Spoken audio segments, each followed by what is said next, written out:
Hello guys, আসসালামু আলাইকুম। আপনাদের মাঝে চলে আসলাম আবার একটা নতুন ভিডিও নিয়ে। তো আপনারা নিশ্চয় ভালো আছেন, আপনাদের দোয়ায় আলহামদুলিল্লাহ আমি অনেক ভালো আছি। তো মাছগুলো কতটা লাভ করে বেড়াচ্ছে, একদম টাটকা কই মাছ। আর কই মাছগুলো অনেক বড় বড় সাইজের আর খুবই সুন্দর মাছগুলো। তো কই মাছের একটা রেসিপি দেখাবো আপনাদেরকে। তেল কই কিভাবে রান্না করে কালকে দেখিয়ে দেবো আপনাদেরকে। তো তেল কই রান্নাতে কি কি লাগে সব কিছু দেখিয়ে দেবো। মাছগুলো আগে কেটে ধুয়ে নেব, তারপরে দেখিয়ে দেবো যে কীভাবে রান্না করে। আর কই মাছ কাটা খুবই কষ্ট।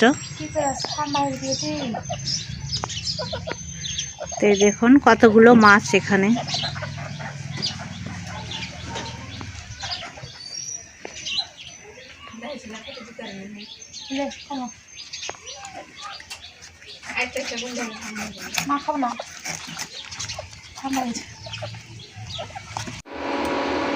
তো এই দেখুন বন্ধুরা, মাছগুলো খুব ভালো করে ধুয়ে কেটে তারপরে এখানে হলুদ আর লবণ মাখিয়ে নিয়েছি ভাজার জন্য। তো তেল কইটা কীভাবে করব সেটা অবশ্যই আপনাদের মাঝে দেখিয়ে দেওয়ার চেষ্টা করব আমি। পুরো ভিডিওটার সাথে থাকবেন প্লিজ প্লিজ প্লিজ। তো এখানে আমার তেলটা গরম হয়ে গেছে, দিয়ে দিচ্ছি।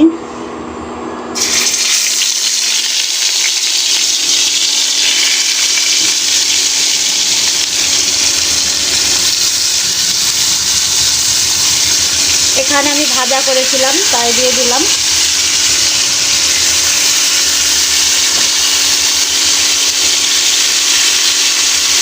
তো মাছগুলো খুব ভালো করে ভেজে নেবো একটু তেলটি।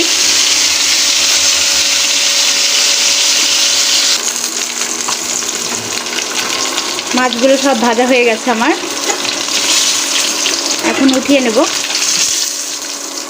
ঠিক এরকম লাল লাল করে মাছটা ভেজেছি। আর সেরকম মাছটা খুবই মজা, কম বেশি সবাই আমরা জানি।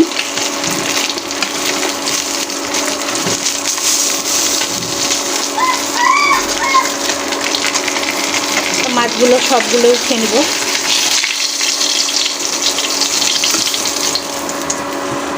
তেল কই বানাতে একটু তেলটা কম বেশি লাগবে পরিমাণটা।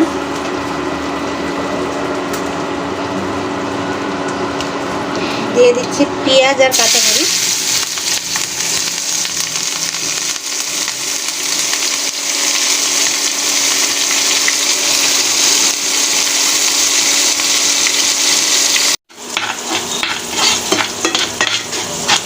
তো পেঁয়াজটা আমার লাল লাল করে ভাজা হয়ে গেছে। দিচ্ছি আদা বাটা, রসুন বাটা, জিরে বাটা,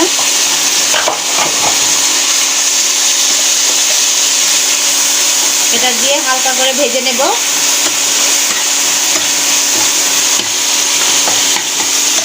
এবার দিয়ে দিচ্ছি পানি।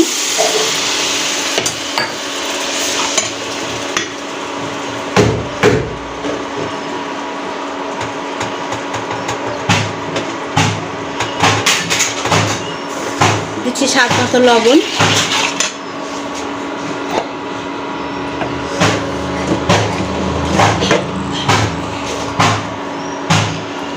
হলুদ গুঁড়ো,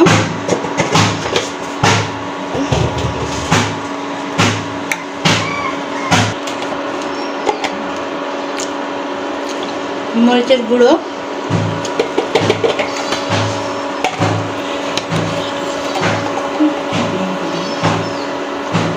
আর দিয়ে দিলাম ধনিয়া গুঁড়ো। প্রত্যেকটা মশলা মিক্স করে নিলাম। এটাকে খুব ভালো করে টাইম নিয়ে কষাবো। মশলাটাকে এত ভালো করে কষাবো যে মশলাটা যেন কাঁচা গন্ধ না আসে। এটা আমি ঢাকা দিয়ে দিব। এখন প্রায় আধা ঘন্টা মতো আমি এটা কষাবো খুব হালকা জালে। তো 15 মিনিট পরে মশলার কালারটা এরকম আসছে। তো আমি আরও 15 মিনিট কষিয়ে নেব। তার আগে কিছু ধনে পাতা অ্যাড করবো এখানে। ধনে পাতার পরিমাণটা একটু বেশি দিব। এই ধনে পাতাটা মশলার সাথে অ্যাড করলাম। আর যখন আমি মাছটা ছেড়ে দেব, দিয়ে ঝোল দেব, তখন আরও একবার ধনে পাতাটা অ্যাড করে দেব এখানে।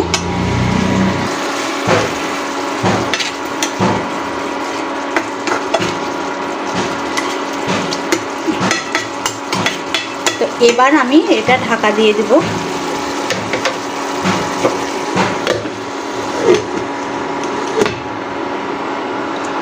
ঢাকা দেওয়ার পরে এখন আবার আমি 15 মিনিট এরকম ঢাকা দিয়ে মাঝে মাঝে নেড়ে কষিয়ে নেব মশলাটা খুব ভালো করে।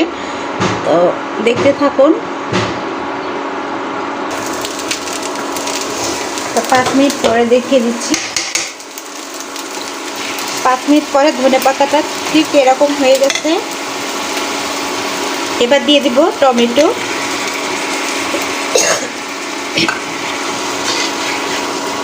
এখানে 2 পিস টমেটো আমার কাটা আছে, দিয়ে দিলাম। টমেটোটা যতক্ষণ গলে না যাচ্ছে ততক্ষণ আমি এটা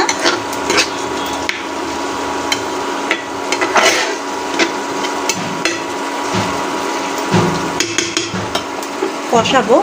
যতক্ষণ টমেটোটা তো টমেটোটা আমার যতক্ষণ না গলে যাচ্ছে ততক্ষণ আমি কষাবো এটা।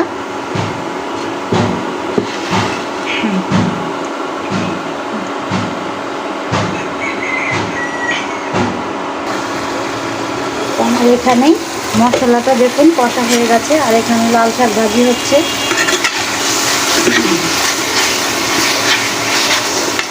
কি সুন্দর টমেটোটা গলে গেছে দেখতেই পাচ্ছেন। এখন আমি এখানে দিয়ে দিব ঝোলটা, দিয়ে দিব আগে।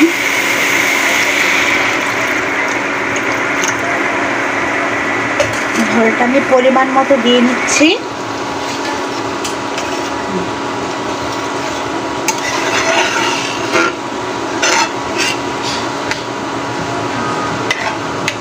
তো ঝোলটা আমার এখনই গাঢ় হয়ে গেছে, আর ধনেপাতাটা ভেসে উঠেছে, খুব ভালো লাগছে দেখতে।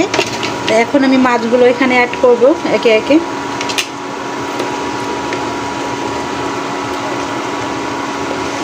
বাসায় অবশ্যই বানিয়ে দেখবেন এভাবে করে, মাছটা খুবই টেস্ট আর খুবই খেতে ভালো লাগে। আমি আরও 2-1 দিন করেছিলাম, 2-1 দিন না কয়েকদিনই করা হয়েছে আমার। তো করার পরে সবাই বাসা খুব পছন্দ করে, বাচ্চারাও খুব পছন্দ করে, তার জন্য এখন বেশি করে বানিয়ে নিলাম এটা। আর ভাবলাম আপনাদের মাঝেও শেয়ারটা করে দিই। তো এভাবে এখন 10 থেকে 15 মিনিট ঢাকা দিয়ে রেখে দেব। একদম গায়ে গায়ে মাখা মাখা হয়ে যাবে। তারপর আর একটু ধনেপাতা ছিটিয়ে দেব।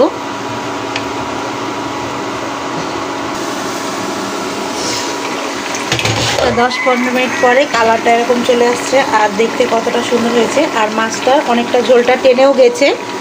তো এখন দিয়ে দিচ্ছি আমি আরও একবার ধনেপাতা দিয়ে এখন আমি 2 মিনিট ঢাকা দিয়ে রেখে নামিয়ে ফেলবো।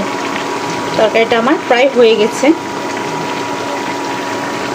তো দেখতেই তো পেলেন বন্ধুরা কত সহজে রান্নাটা হয়ে গেল, আর খেতে অনেক সুস্বাদু। বিশ্বাস করুন, আপনারা যদি বাসায় রান্না করেন এবং ট্রাই করেন অবশ্যই বুঝতে পারবেন যে এটা কত সুস্বাদু রান্না আর কত সুস্বাদু খাবার। তো 2 মিনিট পরে তরকারিটা নামিয়ে ফেলবো আমি। তো দেখুন বন্ধুরা, তরকারিটা 2 মিনিট হয়ে গেছে। আমি চুলাটা অফ করে দিলাম। এখন আমি ঢেলে নেব।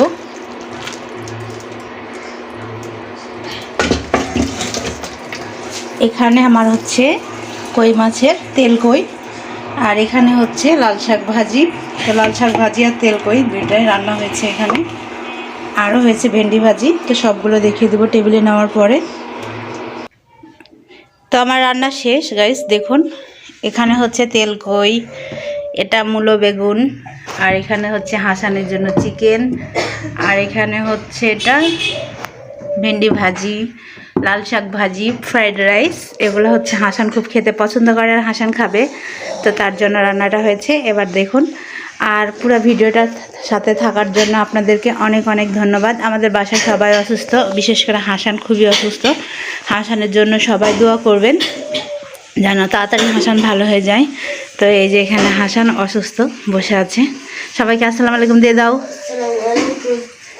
সবাই আমার ছেলের জন্য দোয়া করবেন, ভালো থাকবেন, সুস্থ থাকবেন। আল্লাহ হাফেজ।